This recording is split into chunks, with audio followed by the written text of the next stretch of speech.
So hi at welcome muli dito sa ating channel. Ito na mga tol, One Piece Chapter 1098 spoiler. At talagang hindi nga mapigilan si Oda sa napakaganda ngunit napakalungkot na backstory ni Kuma. Kung akala nga natin talagang napaka-tragic na ng mga pangyayari kay Kuma sa last chapter, talagang mas malala pa nga ang mangyayari sa chapter na to. So syempre bago natin simulan, huwag kalimutang mag-subscribe at i-like ang video ito bilang suporta sa ating channel. At ang nangyari pala sa ating channel, ilalagay ko na nga lang sa last part ng video ito. So One Piece Chapter 1098 at ang title nga nito ay Bonnie's Birth. Malilinawan na nga tayo dito sa totoong katauhan ni Bonnie na talaga namang nakakalito base sa mga pangyayari sa mga nakaraang chapter. So ang unang nilalaman ng chapter kinidnap nga si Genie at pinersa nga raw itong maging asawa ng isang celestial dragon. So bali yan nga talaga yung nagpabitin sa atin sa last chapter kung saan talagang biglang-bigla nga si Dragon nung malaman niya yung report ng pagkakidnap ni Genie. At ngayon confirm na ang world government nga ang may kagagawa ng lahat ng ito at ang matindi ginawa pa ang asawa si Genie ng isang celestial dragon. At kung maalala nyo sa Film Gold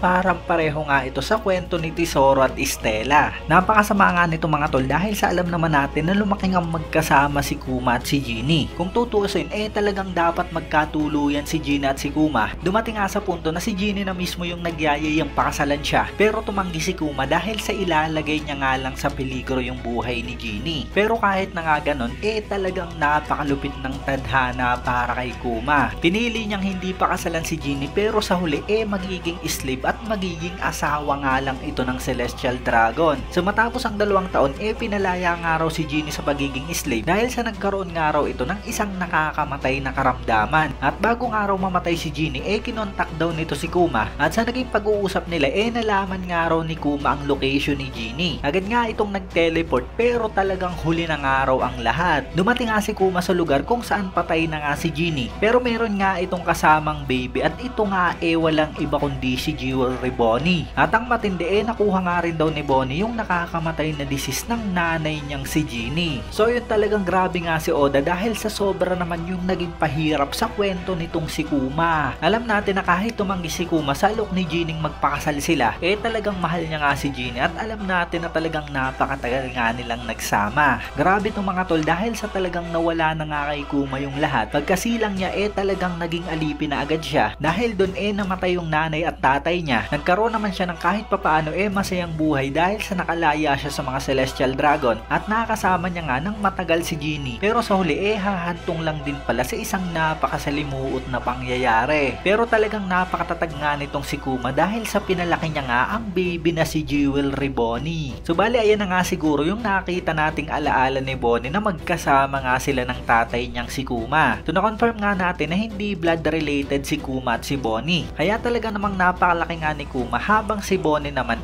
parang isang normal na tao lamang. Naging asawa si Genie ng isang celestial dragon kaya most probably may lahi nga ng celestial dragon si Bonnie. Yun maaari ang dahilan kung bakit kahit na nga nahuhuli siya nakakatakas pa nga rin niyang si Bonnie. Napansin din natin sa mga nakarang chapter na talagang tinutukoy na parang isang bata yang si Bonnie. Base nga sa chapter 14 years ago nung mawala si Genie at 2 years nga ang nakalipas nung makatakas nga siya. Kaya lumalabas na maaaring ang edad ngayon ni Bonnie ay 12 lamang. Kaya talagang bata nga ang turing sa kanya ng marami base sa mga nakaraang chapter. Namana ni Bonnie ang isang napakalubha at nakakamatay na sakit. So hindi pa natin alam kung ano ba ang nakakamatay na sakit na ito. Pero maaaring si Dr. Vegapunk nga ang nagpro-provide ng gamot para kay Bonnie. Hindi pa natin alam kung magaling na ba ngayon si Bonnie. Pero hindi rin natin may aalis na maaaring taglay pa nga rin niya ang sakit at maaaring yun nga ang ikamatay niya. So sa last part nga ng chapter bumalik na naman daw si King Bikuri sa Survey Kingdom at nag-cause na naman daw ito ng gulo. Maaaring sa Survey Kingdom nga pinalaki ni Kuma si Bonnie at sa sobrang tindi ng atraso ng mga celestial dragon kay Kuma siguro nararapat lang na patalsikin muli ni Kuma itong si King Bikuri sa pagiging hari ng Survey Kingdom. So yun ito na nga kabo ng spoiler video natin at i-comment mo na nga lang sa baba kung ano ba ang reaction nyo sa chapter na to. Kung nagustuhan nyo huwag nyo sana kalimutan mag-iwan ng like dahil napakalaking tulong na yan para sa ating channel. At ayun ito nga yung paliwanag patungkol tungkol sa nangyari sa channel natin. So una talagang nagpapasalamat nga tayo sa patuloy niyong pagsuporta, lalo na dun sa mga nag-comment at nag-PM sa YouTube at Facebook page natin. Hindi ko na nga lang din na-replyan dahil sa marami nga at mahirap ding i-process yung mga pangyayari. Kaya sasagutin na nga lang natin yung mga pangyayari at isasama sa video. Sa November 2 mga bandang 7 PM talagang nabigla nga tayo. At sa pagtingin ko nga sa channel natin nagkaroon nga ng mga copyright. At pagtingin ko nga sa email 5 video yung na-takedown at Suwisha nga yung nag-file ng copyright. Ang pinagpapasalamat nga lang talaga natin yung 5 videos na yun na na-takedown equals lamang sa isang copyright strike. Sa mga hindi nga po nakakaalam 3 copyright strike nga yung limit ng isang channel bago ito ma-terminate. Kaya talagang nakahinga pa nga ako ng malalim nun at buti na nga lang din at nakita ko nga agad yung mga pangyayaring yon. Dahil kung hindi maaaring sa mga puntong ito talagang na-terminate nga yung channel natin. So bali kaya naubos nga yung mga videos natin inunlist at private ko nga ito. Nagtira naman ako ng isang video sa Jack Anime TV, yung latest One Punch Man chapter, dahil sa wala namang copyright yung channel na yon. Pero kaya ako nga ginawa yun pwede nga i-copyright ni Suwisha lahat ng videos natin. So basically para wala nang makita pa tinanggal ko na nga muna yung mga videos natin. Dahil kahit na nga hindi full chapter, halimbawa yung spoiler at full spoiler